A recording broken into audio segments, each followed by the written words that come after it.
Hi guys, welcome to my YouTube channel. आज हम बात करेंगे एक विलोपन विधि के बारे में। किसके विधि के बारे में? विलोपन विधि के बारे में। ये प्रश्नमाला 3.4 में यानी क्लास 10 के तीसरी प्रश्नावली के अंदर हमें विलोपन विधि के बारे में पूछा गया है। तो हम एक क्वेश्चन विलोपन विधि से करेंगे। बहुत ही आसान ट्रिक है ये विलोपन विधि। चलिए तो हम एक क्वेश्चन आपको करके दिखाते हैं विलोपन विधि से। जैसे x प्लस में y बराबर में हमारे पास में 5 है, ये एक नंबर समीकरण है। उसके बाद हम बात करते हैं एक 2x माइनस का 3y बराबर में 4, ये हमारे पास में 2 नंबर समीकरण है। अगर हम इन दोनों के से विलोपन विधि से हम इसको हल करते हैं तो कैसे करेंगे?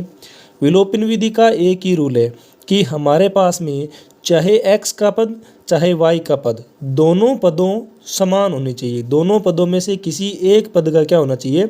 समान होना चाहिए। जैसे इसके पास में x है, इसके पास में 2x है, तो सबसे पहले हम इसको क्या करेंगे? 2 में परिवर्तित करेंगे। यानी किस में परिवर्तित करेंगे? 2x में परिवर्तित करेंगे।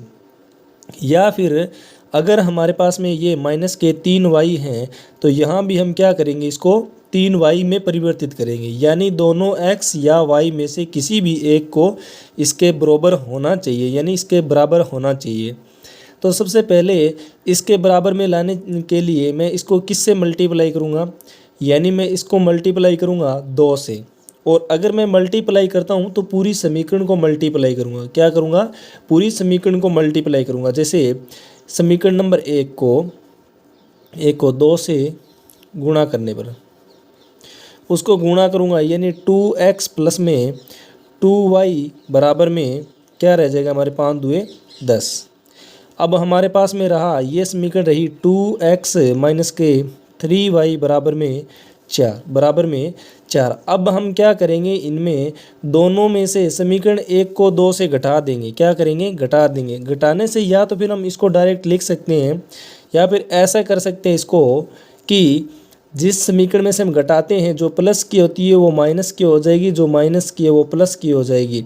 तो ये चेंज हो गए सभी। और 2x से यानी 2x प्लस के 2x माइनस के कैंसिल हो जाएगा। अब हमारे पास में 2y प्लस के हैं और 3y भी प्लस के हैं, तो दोनों क्या हो जाएंगे? 5y बराबर में 10 में से 4 जाए क्या रहा हमारे पास में? 6। अब 5y के साथ यानी बराबर में क्या रहा? 4। अब 5y के साथ गुणा कर रहा है, उस साइड में जाएगा भाग में, तो y बराबर में 6/5। 6/5 ये किसका मान है हमारे पास में?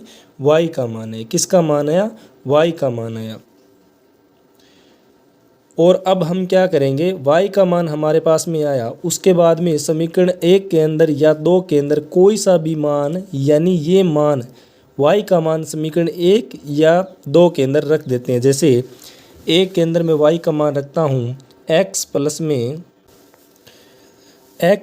में y बराबर में 5। ये हमारे पास में कौन सी समीकरण है? समीकरण नंबर 1 है। तो हमें किसका मान रखना है? y का मान रखना है। हम y का मान यहाँ लिखेंगे। y का मान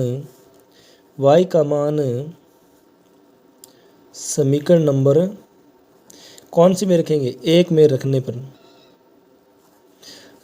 1 में रखेंगे तो y का मान क्या रखेंगे? x प्लस में y का मान हमारे पास में क्या है? 6/5 बराबर में 5। इसके बटे में लगाएंगे 1, दोनों का लय से लेंगे, और इसके बटे में भी लगा सकते हैं हम 1, दोनों का लय से लेंगे। क्या आया?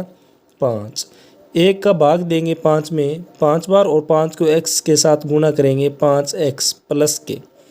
5 में 5 का भाग दिया 1, और 1 को 6 के साथ गुणा करेंगे 6 बराबर में 5/1। अब तिरछा कर देंगे, यानी इसको वज्र गुणा कर देंगे। 1 को इसके साथ गुणा करेंगे, क्या आएगा? 5x प्लस में 6 बराबर में 5 पंजे कितने हुए हमारे पास में? 25। ये प्लस के उस साइड में जाएंगे, किस में हो जाएंगे? माइनस में हो जाएंगे। किस में हो जाएंगे? माइनस में। तो 5x बराबर में 25 में से 6 जाए क्या रहा हमारे पास में?